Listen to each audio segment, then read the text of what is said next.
welcome again, and let's talk a little bit about the markets and how things are going at Time Equity. So in terms of kind of the overall markets, and then also at Time Equities itself as a company. And maybe we start with that actually, because I think it's really interesting to hear how firms have been doing. Obviously, everyone's kind of been struggling and interesting times. So how have things been over the last year through the COVID-19 challenges at Time Equities? How's the firm kind of adapted?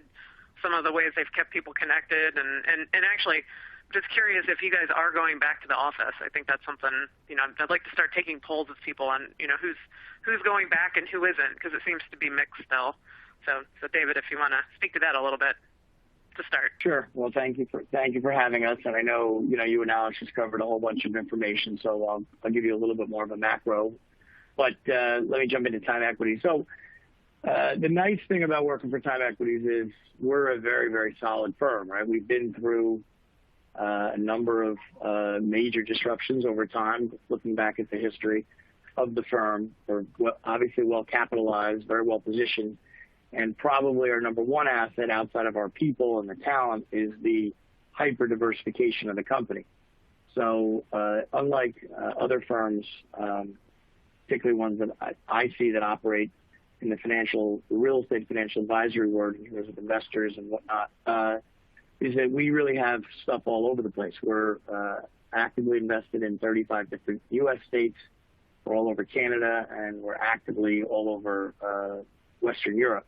So what really happens in real estate markets is different events change, and cycle through different parts of the world sort of at different times. Certain asset classes, we own a wide range of office, residential, industrial, retail, student housing, land, development. We just bought lab and science, life science. So we have a range of different things that we're involved in. And what you find, or at least what we found over time as you go through these sort of major disruptions, is that, it's sort of the balance of everything that gives you the strength. So that's really what has occurred at Time Equities. I will say this was an interesting, a little bit of a different event. During, I remember in March and April of last year, there was a fear that existed from younger people and from our older investors that some were thinking about their physical fear and health, which obviously you're not used to seeing in a real estate disruption, and some were more financial, obviously. So it was really managing everything. And what we tried to do during that period was just be calm and be sort of that, hey, we've been here before, everything's fine, sort of take a sort of a patient sort of, sort of parenting type approach. And I think people, appreciated it. And, as Alex indicated, what we did really on our funds in terms of distributions, it was a very broad scalpel. I mean, at that time, we really had no idea what was going to happen with certain assets and whatnot. So we were really just building up cash reserves, sort of building up our foxhole.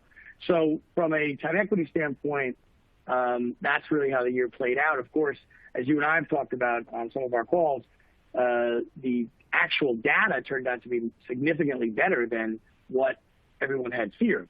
And so, and that is, I think, sort of finding its way through the system. Now, you still sort of have this unknown going into next year. There's been a lot of propped up stimulus, so it's hard to determine sort of whether this is sort of health from a substantive point of view or whether it's sort of a Band-Aid that ultimately is going to be a problem. So we're being cautious. We're being sort of the same company we've always been, which is opportunistic. Typically, firms like ours make better acquisitions during periods of disruption just because we have capital and we've been through it before, and we, a lot of times we'll buy things underperforming in a way that we can improve them at a better cost basis, and we have patience. So from a Time Equity standpoint, we're very healthy. I mean, we're well positioned. I would say one of the biggest challenges we have at the moment is, and I know, we can talk about the fund and the capital there, but Time Equity has multiple pockets of funds and multiple large-scale investors coming sort of from different buckets of the markets that really give us a lot of buying power. And actually, our biggest struggle probably is finding good deals, meaning the pricing for a number of the deals throughout the U.S. particularly is very, very tight and very, very competitive. So it's a challenging time to navigate because we are in this disruptive period, except some of the assets aren't priced as if there's disruption. And so we're trying to sort of, think through that. From an employee standpoint or a personnel standpoint, very, very solid. We adapted, I think. I'm really proud of how we adapted. I run a large team, but just at the company-wide, we essentially went remote. We really didn't, I don't think, miss a beat from a operational point of view. We converted to what we call town hall meetings, which is where our chairman and other speakers get up and sort of share their experiences on a weekly basis, which has been, frankly, a lot. It's been an interesting way to communicate as a firm where you have, let's say, 150 or 200 people in an environment where we can communicate, where we really historically sort of weren't doing that. It was more done in smaller pods. So there are some significant benefits that have come out of this in terms of this company-wide communication. And so we're looking at that. And then I would say in terms of returning to the office, I'm here in my office right now as I speak to you. My team's, been more or less coming back since late spring, summer, where we've been coming back sort of on a scattered basis. We have, modest occupancy in the office where we, have significant protocol and keeping people at a distance and have set up a range of things to make people feel comfortable. But, look, it remains an issue going forward. And one of the interesting things that you and I spoke about the other day, which was one of the things that is happening is there's a reset happening, and the question is it here to stay? I'm of an opinion that it is, at least on some sort of a modified office work approach. So I think you could see a 3-day work week in the office with 2-day outbound sort of take hold, and I think you're going to see that more and more as companies sort of bring their people back. Yeah. Is that what you're kind of hearing from tenants and, the people that you work with in your office space? And that's kind of similar thoughts? Well, it's a tricky situation to navigate when you are an executive of a company, because certainly the pandemic is still alive. Now you have vaccines being ramped up, and that's great. And frankly, we're encouraging everyone to get their vaccine and to put themselves in a safer position outside of what we can control.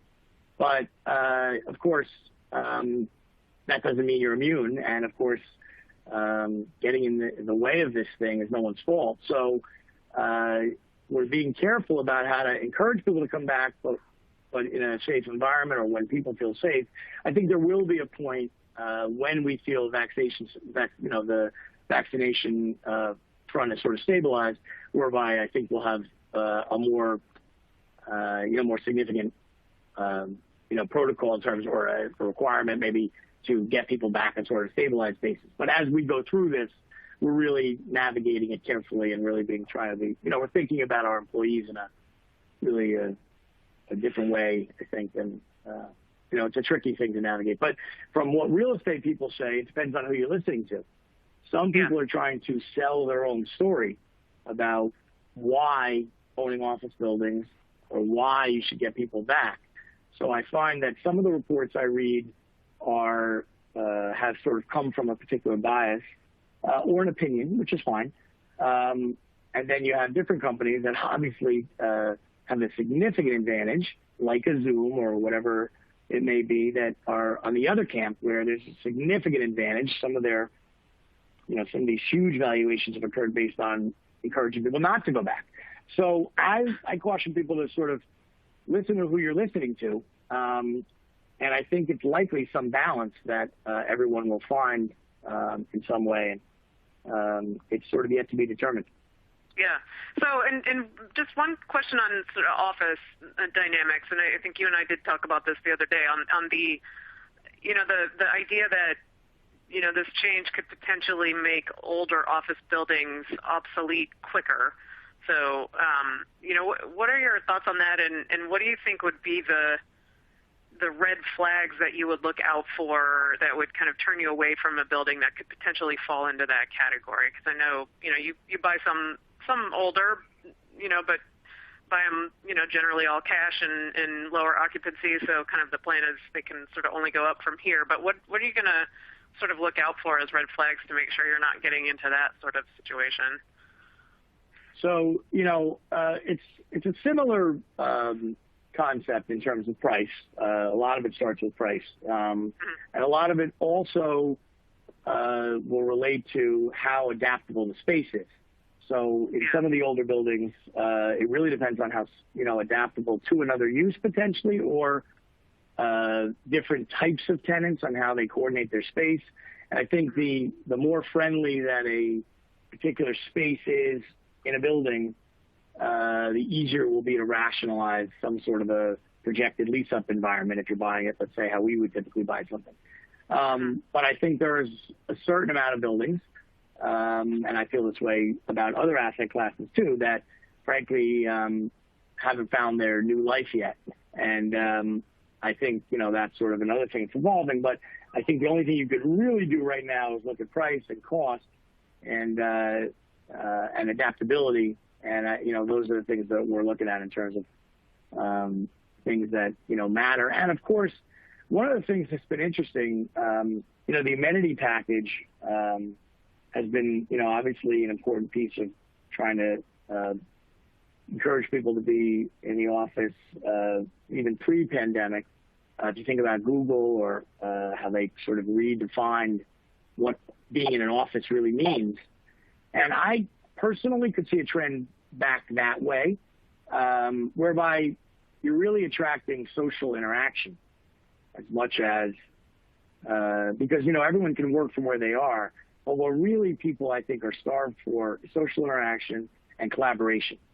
And I think it's a question of how you engage your employee base. And I think those are the things that will be interesting as we sort of go forward. And we're looking at it not only from our office building portfolio, but our home office. I mean, we're here on Fifth Avenue in Union Square.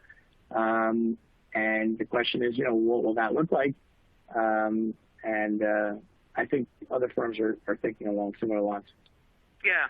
So I'm sure in every acquisition you're looking at now, you've got that kind of in mind in terms of, it is an ongoing question, right? That isn't going to kind of be answered quickly and will be over time, which is interesting because it impacts everything else too. I mean, all the businesses built up around buildings downtown and, in kind of high density areas that, used to attract kind of all people were there working 5 days a week. They might only be there 3 days a week, and out further in kind of the suburbs where they live, which means all the services and, restaurants, grocery stores, things like that are built up. There's a potential to kind of need more in areas where people live instead, or also just more spread out. One of the things that we talk about that I think about is the talent. And there may have been a paradigm shift whereby the employer had the power, let's say, to determine, they had the location. You'd go to your office traditionally the conventional way. And the question is, will the talent, and I mean, let's say the better employees or the people that are growth oriented or whatever it might be, will they have more influence in how they operate? And will the company encourage it or discourage it? And I think that's a meaningful thing. And I think you'll see different companies come in differently. That is sort of separate to what's happening with the urban centers, where there's this flock out to the more countryside, out of the urban areas. But I think part of that was because it was a pandemic related to crowdedness, and urban centers are great for that reason. They're crowded, they have energy, they have businesses, and so I think urban centers are in for a little bit of a ride, but I also think there's a pent-up demand, and I think you're going to see a lot of people really starved for it. Yeah. I saw a great white paper written on Preqin the other day that the guy said if anyone else says new normal, he's going to punch him in the nose, which I thought was great. I hadn't seen that one published before or written before, but thought it was good.